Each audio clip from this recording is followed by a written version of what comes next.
Gavel etiquette is 2 clicks. Sorry, gavel etiquette means 2 clicks to start a meeting. We welcome you here to our Weber County Commission meeting on this Tuesday, the 16th of October, 2019. It's 10 o'clock. Present today is a full quorum with Commissioner Ebert on my left, Commissioner Scott Jenkins on my right, and I'm Commissioner Jim Harvey.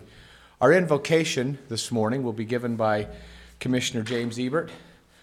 Our Pledge of Allegiance will be given by Christy Bingham, who's new in the Commission office, and then I'll have the thought of the day. We'll go to that point. Commissioner Ebert. Let's pray. Our dear Heavenly Father, we are grateful for the opportunity we have to gather together as county elected officials, and we ask that you will bless us, that we may have your Spirit to direct us in all things. We are grateful for this amazing country and for the liberties that it affords us. We ask that we may live in a manner that we may exercise those liberties, that we may take the time to vote and to truly understand the issues in front of us. We are grateful, Heavenly Father, for those who serve in our military and our law enforcement and public safety communities. We ask that you'll bless them with health and with safety today.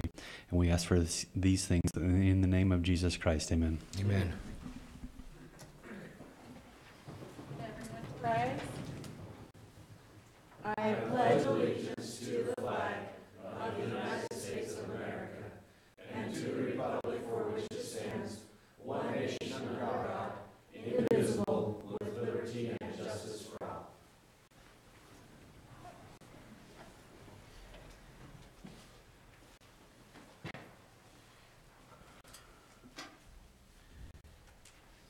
I was reading a book by John Huntsman, or have been, and that was given to me by a friend. And the title of the book is "Winners Never Cheat." It was written by John Huntsman Sr., and he talks about how his handshake is a deal. Sometimes we have other instruments such as contracts and signatures and things like that. For him, the handshake or his word is a contract. And in part of the book, towards the end of it, he quotes a well-known author that says, "No man is an island. No man stands alone. Each man's joy is joy to me. Each man's grief is my own. We need one another, so I will defend each man as my brother, each man as my friend." If we could express, and he goes on to say, if we could but express these remarkable words to one another in our homes, in our places of worship, in our businesses, and in our associations, peace would abide in the souls, and the souls of the world indeed would be a better place. I would definitely agree to that. In that same book, it talks about when the waves come in, and there's an island, and it takes a clod, use the word clod of dirt, from the island. And when good things happen, we help build those things up collectively as a team. So, commissioners, that's my thought for today. Thanks for that opportunity. For you in the public, our public comments are right now it's item number E on our agenda.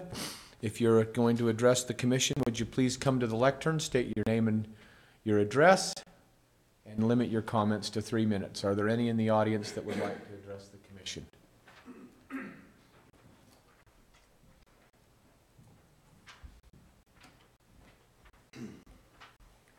Morning, Commissioners. My name is Brent Hipwell. I live at 585 South, 3600 West. Hi, Brent. Thanks. Pull that mic. 585 South, 3600 West, West Weber. Have a couple comments.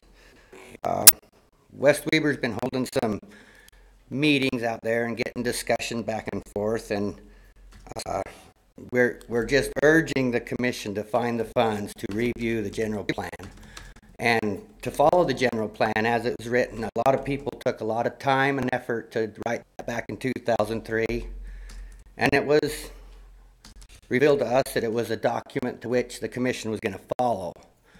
Where amendments are being made, I understand you have that legal right, but to amend it and then come back in and re-amend it or attempt to re-amend it is like a slap in the face to the people out in unincorporated Weber County that felt like this was a document to protect us and to help us steer our growth. And so I'd recommend that the commission really try hard. In fact, I would like to recommend that we do a moratorium on large growth out in that unincorporated Weber County until the general plan is rewritten and the people of that area have a chance to put their input in. Also, my second item is when we do have large developments, or even small developments for that matter, it would be nice if there was a policy that would place a sign saying, meeting on this day, we plan to do 300 units in this area. A lot of other counties and cities have that rule that they abide by, and it really helps the people to where they're not surprised, because a lot of us don't have the time to watch the minutes from your commission meetings and the agendas, and it's a slap in the face that, oh yeah, that was approved. They got 300 units to go in there, and it would really be useful. And we've brought this up before, that if there was an ordinance that says somebody planning to do a development needs to post a sign 40 days or 30 days prior to, it would be nice. So, thank you. Thank you for hearing me. Thanks, Mr. Hipwell. Are there any others that would like to come and address the commission? While this may be out of turn, Mr. Wilkinson, I don't see Mr. Oh, I do. Rick, excuse me. You're off the hook. Rick, will you come up and just comment on that with regards to noticing and what we have been doing as far as being proactive to listen to the people, especially of Western Weber County? Mr. Grover? Thank you, Commissioners. Good morning. As far as reaching out to the community, we definitely send out public notice when there's projects. Most of those notices are courtesy notices. It's not required per the ordinance. We are actually, I appreciate Mr. Hipwell's comments, we are working at the present time of getting A-frame signs. So when conditional uses or subdivisions come up, we put that out there. That'll probably be in place in about the next 2 weeks. So that will help the public. Super. So we have done notices, and I know those come via, because I've been noticed in my part of unincorporated Weber County where I live. I've been noticed through the USPS, the United States Postal Service, but with respect to what Mr. Hipwell said, so you are putting in A-frame signs with Correct. notices on those so people can know where those happens to. So we've already started that process of Right. getting that going.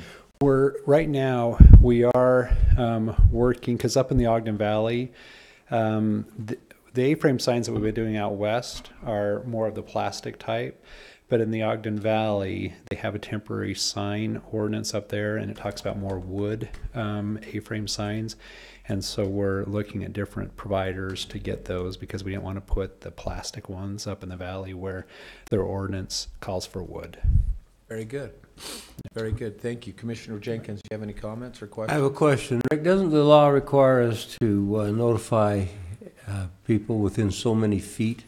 With certain projects, yes. Subdivisions, we send that out within 500 feet on that. Right. Okay. And then there's some that do not require that, but we do send it out for courtesy. Great, thank you. Great. Thank you. Really quick. Commissioner Ebert. So when we're looking at using the A-frames, for which events are we talking about? Just for Subdivisions and conditional uses. Okay, just and conditional use and rezones. subdivisions. And So rezones. I think that what Mr. Hipwell, and I agree with this, when we're looking at some type of general plan amendment, or we're looking at a rezone, it may be beneficial for us to use those A-frames in those events also. Definitely, Just yeah. because in the conditional use, the effect, I think, will be marginalized around the particular development. But the general plan amendments or rezoning, I think, affects the community more as a whole, and we're not going to send out notices to the community as a whole. So I think that's something we had talked about prior, that maybe we expand the use of those A-frames beyond just the subdivisions and the special use permits. Definitely. my suggestion. Thank you. We'll also be just looking at how these A-frames stand up with wind and things like that. And if it's creating some type of issues that way, we'll get the ones that we pound actually in the ground. So they have some type of, a little more, not permanency, but they'll hold up. That'd be great. Super. Thank you, Rick. You bet. Is there anyone else in the audience that would like to address the commission? Super. Not seeing or recognizing. Oh, excuse me. I'm sorry. Always an afterthought. Good morning, Commissioners. Good morning. Lori Brinkerhoff, 6205 West, 4700 South, Hooper, Utah. I am hesitantly extending an invitation this morning as President of Weber County Republican Women, kind of a public notice invite. Obviously, you're aware on the first Monday of every month, we have engaging speakers to educate us on what's going on. This month, I guess serendipity on our part, we were able to get a very high, well-known name to come out and speak to us on opioid addiction and what is happening with that in regards to the state of Utah and Weber County. So we have Brian Besser, who is head of the DEA in the state of Utah, has agreed to come out and speak to us. So I'm hoping to have a really good audience that day. So that day is Monday, November 5th at noon at Jeremiah's Restaurant. And we're, as always, we're a women's group, but we welcome all members of the community to come out. We have many men or associate members. So just that kind of a public service announcement. Obviously, that's a high topic here in Weber County. We've had a resolution and looking at what's happening. But I've heard him present before. The man is brilliant. He has a great PowerPoint presentation, and he will show what's happening effectively in the state of Utah to reduce the deaths and addiction to opioids. Is So there a website people can go to learn more? follow us on Facebook, Weber County Republican Women. Priscilla Allred maintains that. And so, all right, thank you. Thank you. Are there any others who would like to address the commission? At this time, I scanned the room to make sure, not being recognized commissioners. We'll leave item number E on the agenda and move to item number F. Before continuing with item number F, under item F, Articles 5, 6, and 7 will be moved at the end of our action items. So there'll be 4, 5, and 6 on the action items. So again, consent 5, 6, and 7 will be items 4, 5, and 6 on the action items, so we can actually hear them and not just consent. So I'll do the consent items now. Consent items are as follows. A request for approval of warrants 1569 through and including 1571 and 432,910 to 433,172 in the amount of $1,285,084.52. Item 2 is a request for approval of the purchase orders in the amount of $69,812.46. Item 3 is a request for approval of the minutes for the meeting held on October 9th, 2018. Item 4 is a request for the Weber County Library to surplus the following items: a 1979 Chevrolet Sport Van, a G20, some filing cabinets and tables. And then item number 8 is a request for approval of the following retirement agreements by and between Weber County and Daniel Hallisey and also Lynn D. Brown. Commissioners, any comments on any of the consent items at this time? Mr. Ricky Hatch, will you give us some detail, please? Absolutely. By the way, ballots were dropped in the mail last night, so ballots should be arriving today, tomorrow, later this week throughout the county. We issued 8 purchase orders for $70,000 this week. Half of that amount, or $34,000, relates to road striping. 22% or $16,000 is for the library, and that is software renewal and a large plotter. And then 19% or $13,000 is for the Golden Spike, and that will go towards purchasing supplies and food for events. We issued 226 warrants this week for $1.3 million. 43% of that amount, or $551,000, went to West Haven for the construction reimbursement for their 2550 South Road project. And then a little bit went to the 12th Street project. And so those are transportation tax funds. 22% or $286,000 is for the Powder Mountain Road construction, payment to the vendor up there. And then 6% or $78,000 is an escrow disbursement, and that is primarily for the Vaquero Village, as well as some payments to Junior Livestock. some straggling payments that we did there. Great.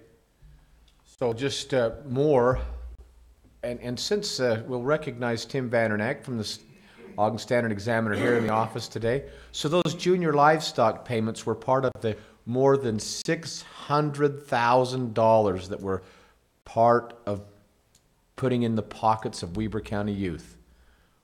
$600,000 put into the pockets of Weber County youth. This is just a part of them. Another part of them. You can say yes, Ricky. It was a baited question. That's correct. Yes. Very wise, well put. Very, very good. That wasn't. Okay, commissioners, any other questions with regards to that? Commissioner Jenkins. I have a question, I guess, for Sean on this $285,000. This was, of course, it's not a final payment because you still have a little bit left. But after this request, I was CC'd on a chain of emails back and forth on work that wasn't done and had to be done. And it was really interesting for me to follow that because it was representative of us that everything was done and with it, we were sitting on this money. But when the chain of emails started, you listed probably 10 items, I'd say. Correct. And I just kind of wanted, apparently they've been resolved because you're making a nice payment, or can you explain that to me? Well, yes. So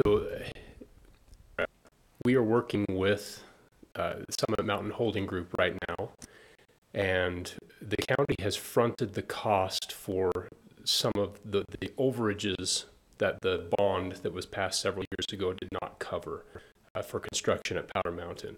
Summit will have to pay us back by the end of the year for the money that the county has fronted for construction overages. And we have talked to them and worked with them, and we do expect to receive that back by the end of the year. This $286,000 was part of that. This was the remaining retainage amount that we owed to Geneva Construction for their work at Powder Mountain. Yeah, but I'm talking about those specific items that were on that list. There are several other invoices to Stanley Consultants. They were the construction managers for the project. Those are not large amounts, but the county has taken care of all of these invoices, and we do expect to be repaid by the end of the year. Great, thank you, Sean. You're very welcome. Sean, and really quickly, if you don't mind, Commissioner, one of the problems we had initially with this project, to be completely frank, it was poorly assembled. We missed million-dollar mistakes like no snow removal agreements. Summit has a different demographic that they're attracting, and so they wanted some specific amenities along the roadway. And so instead of us just saying, no, we weren't willing to do this, what we did is we created an agreement that said, well, anything above and beyond the initial bid, you'll be responsible for.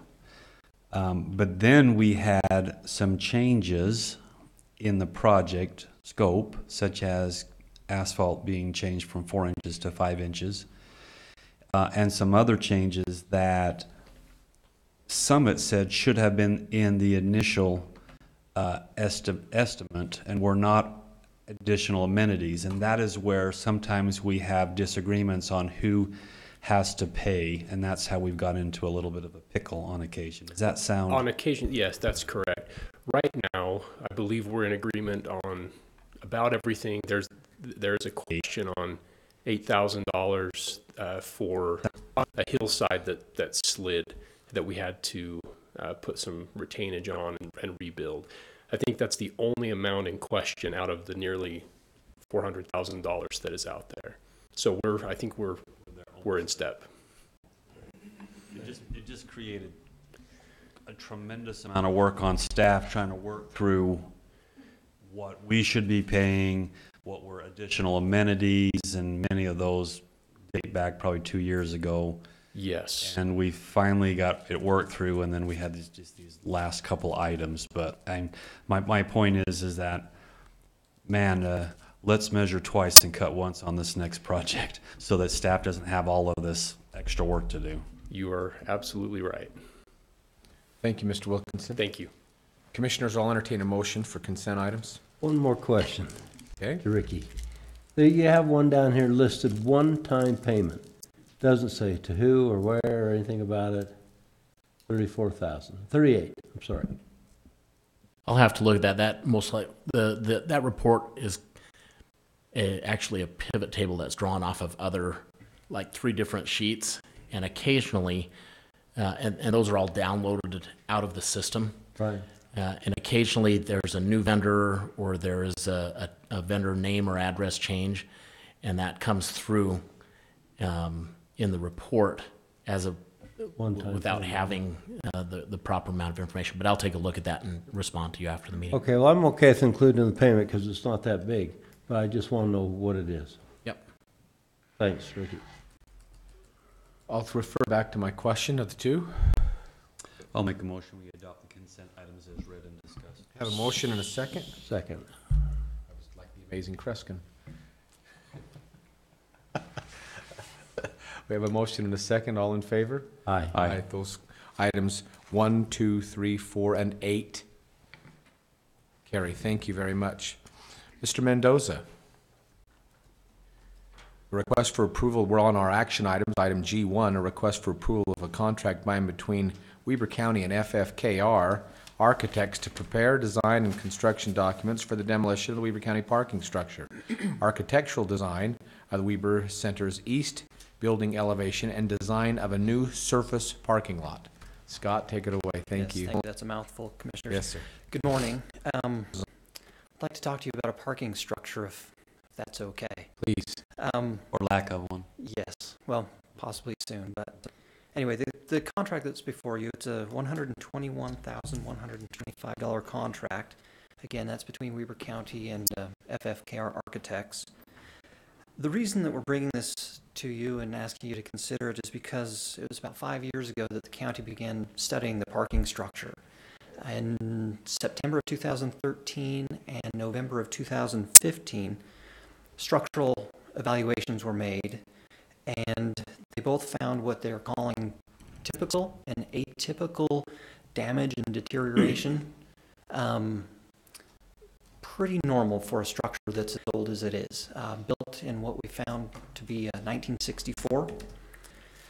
The studies reported things like delaminated traffic coatings, spalled and cracking concrete, corroded reinforcement, and deterioration of structural members, which really means that the structure, if we were to keep it, would be very, very costly to keep and maintain in the future. The good news is that the reports also found that right at the moment the structure is still safe. They say that the structure's general load carrying capacity and the stability are still okay, and again, safe for employees and the public to be in. The work that will be performed as part of the contract will consist of utility and easement research, land survey work, landscape design, architectural design, structural engineering, civil engineering, on-site studies, and construction administration services once the project gets to that phase. Overall, Commissioners, the result of this contract, once all that work is done, it's going to result in a design of the demolition, the design of the demolition of the parking structure itself. It will result in the design of a newly exposed east elevation, or the east face of the Weber Center's the Weber Center building, and it will also result in the design of a brand new surface parking lot that will consist of about 100 stalls.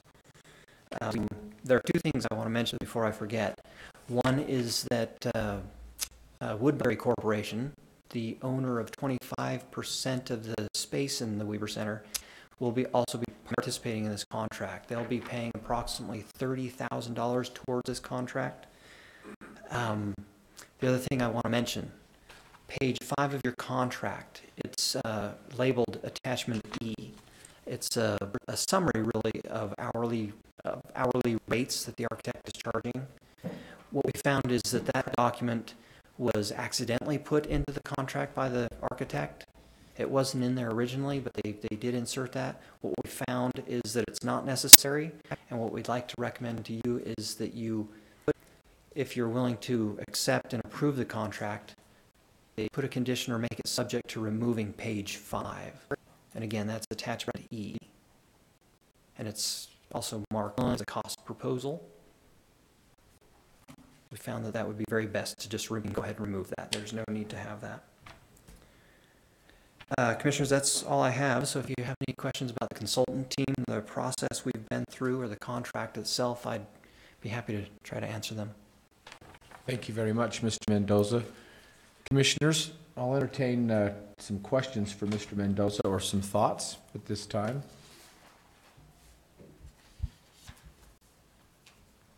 None? I'm comfortable with it. I think Commissioner Jenkins has been spending a tremendous amount of time on this, so if he's comfortable, I'm comfortable. Yeah, I'd like to make a motion. Okay. I'd like to make a motion that we approve this, but I want to delay the starting date or the design of the surface project 30 days. Just because we've got some other things working, and it doesn't stop anything, away they go. And I just want to put the starting date of the surface design 30 days later. So my question would be is, you're still okay with the other items that are in the contract except for absolutely. the design of the surface? No, I'm okay with the design of it right now. I just want to delay it, starting it for 30 days, so we can talk. Does that also include the subject? Right, and removing page 5. Remove page 5. At Scott's recommendation. Attachment E. So I have a motion? Already seconded. Seconded, thank you. Have a motion and a second. Seeing no more discussion, I'll call for the vote. All in favor? Aye. Aye. Aye. Motion carries unanimously. Commissioners, thank you. Fantastic. That's a good move forward. Thanks for your work on this, Scott. I might just point out that according to the information we have, the parking structure is 21 years past its useful life. And so it's time we take action and do something before something more happens. Isn't it only 19 years old? No, it's Oh, not. okay. But thank you for that comment. I'm glad you're laughing. I didn't find it amusing. Okay. That's what I was afraid of. Item number 2, request for approval of a contract signed between Weber County and Utah Railway Company to establish a monthly fixed fee instead of a daily per car fee is now used. Mr. Watson, this involves our transfer station for refuse. Go ahead, please. Yeah, all it is a simple change. It would be the second amendment of their contract, but up until this point, they've been paying $3 per car per day to store them on those tracks. And it's just a nightmare trying to keep count of all those and to get payments. And so anyways, in a coordinated effort with Utah Rail, they would like to, they wanted to have a fixed monthly fee. And we've come to an agreement of that, which is based basically on a yearly rate that would be a little bit higher than what we've been making over the last several years with that. So it would be a $1,700 a month fee for those cars, which leaves you with about an annual revenue of $20,400. And they still have some requirements that they have to tell us what cars are there, what they're holding. There's an orientation on the track where cars that have any flammables have to be parked. And so that's all taken care of with this change. How much acreage is associated with this area? You probably have 2 acres. Very good. Commissioners, any questions to Mr. Watson regarding the storage or this basically storage for cars, train cars? Motion to approve. Thank you for making that motion. I'll accept. Is there a second? I'll second with the question. Okay, go ahead. Is Utah Rail and Union Pacific the same entity, or are they different No, they're entities? different. Utah Rail, UP owns everything. I think Utah Rail rents everything from them. Okay. Thank you. Any other questions? I have a motion and a second on the item number 2 for approval of Weber County and Utah Railway to have a monthly fee instead of a daily per car fee. All in favor? Aye, motion carries. Thank you.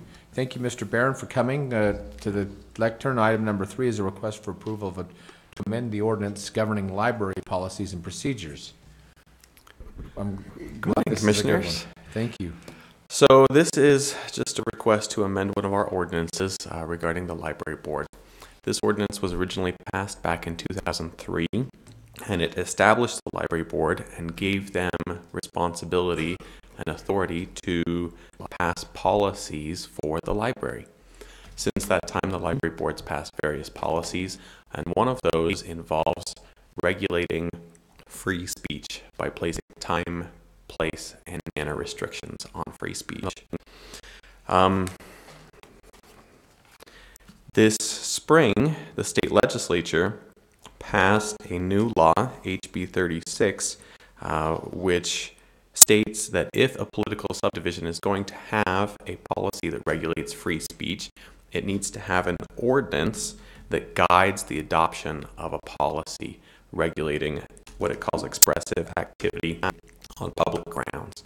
So just to make sure that we are in compliance with this new law, I propose that we amend our ordinance authorizing the library board not only to pass policies, but specifically to pass policies including restrictions on expressive activity on public grounds. And then I cite that new statute. Very good.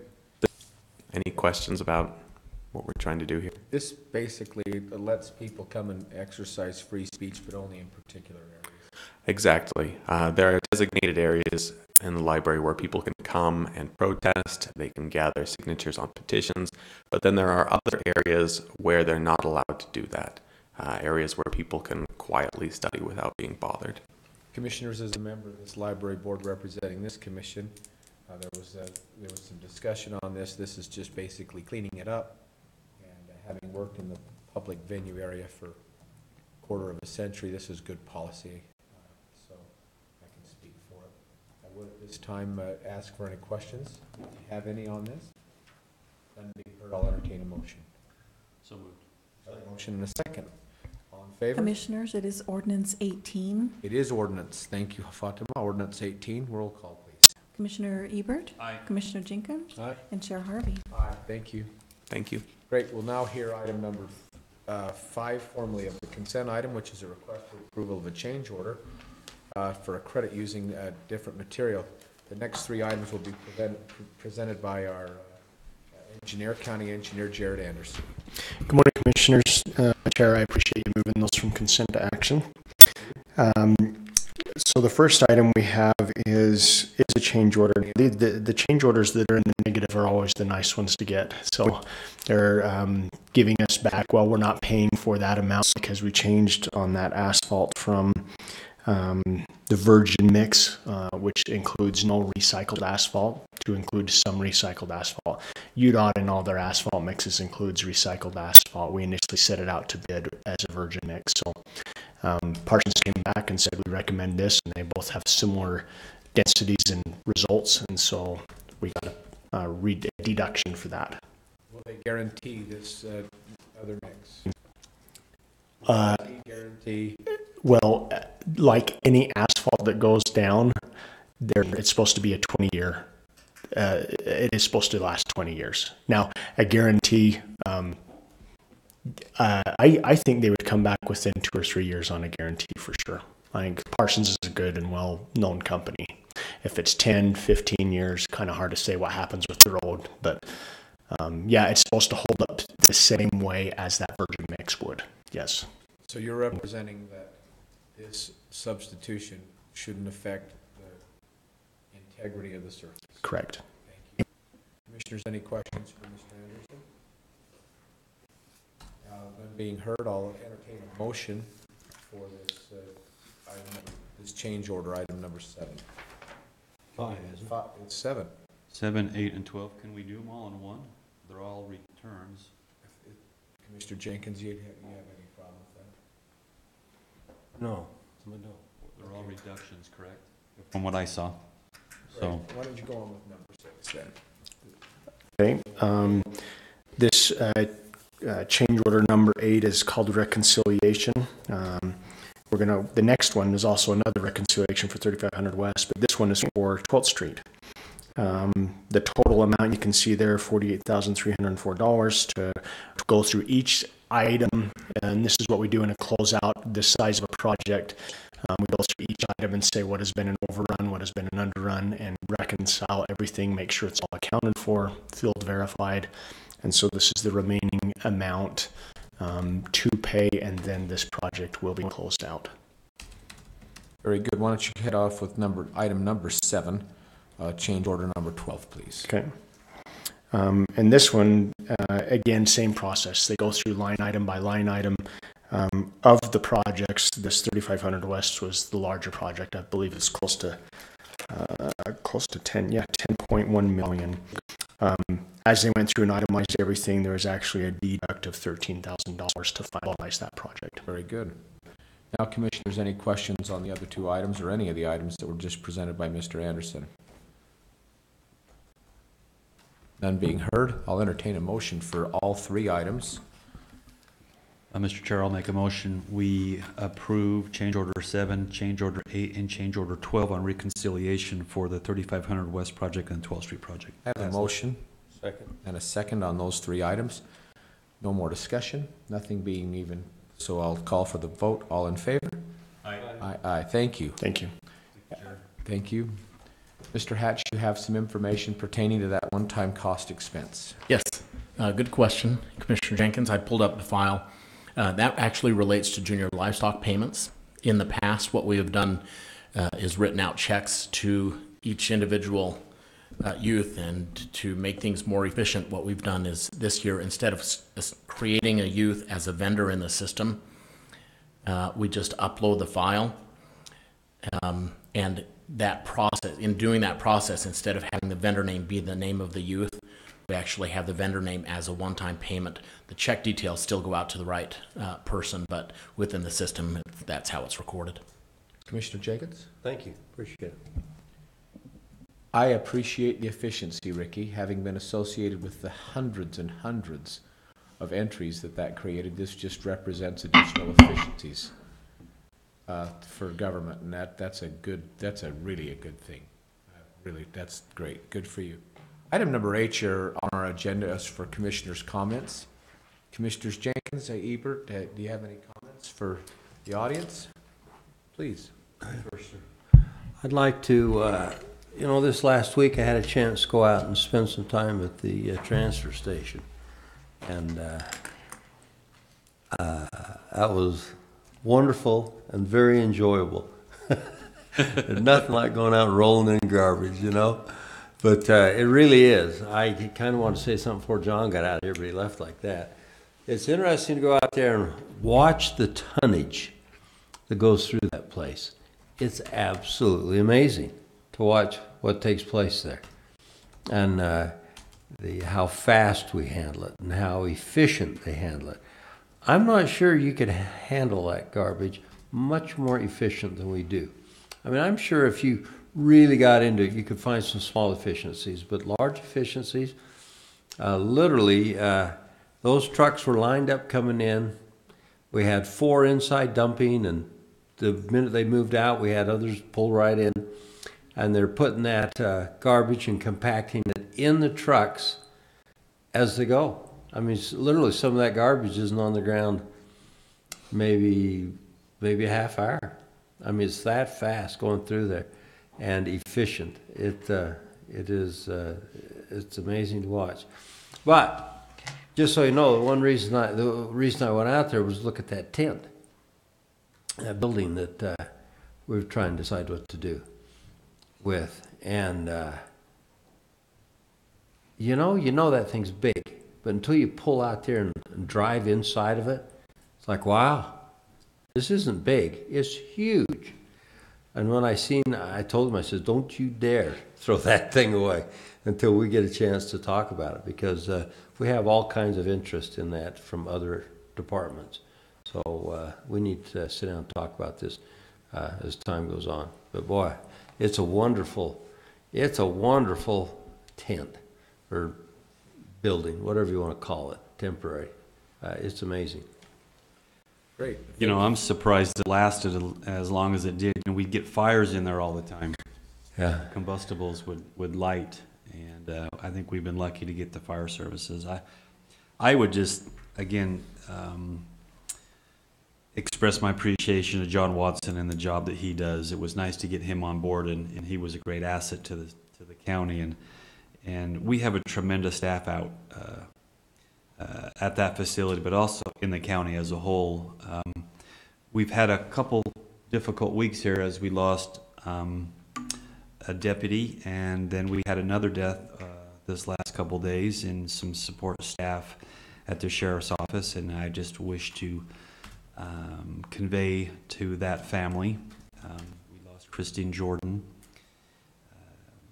From the commissioner's perspective, it's hard to lose somebody as quickly as she passed away and as unexpectedly. And our thoughts and our prayers go out to her and her family from the entire Weber County family. So if you would include that family that lost a mother and a wife in a very short period of time in your prayers, it would go a long way. So thank you very much.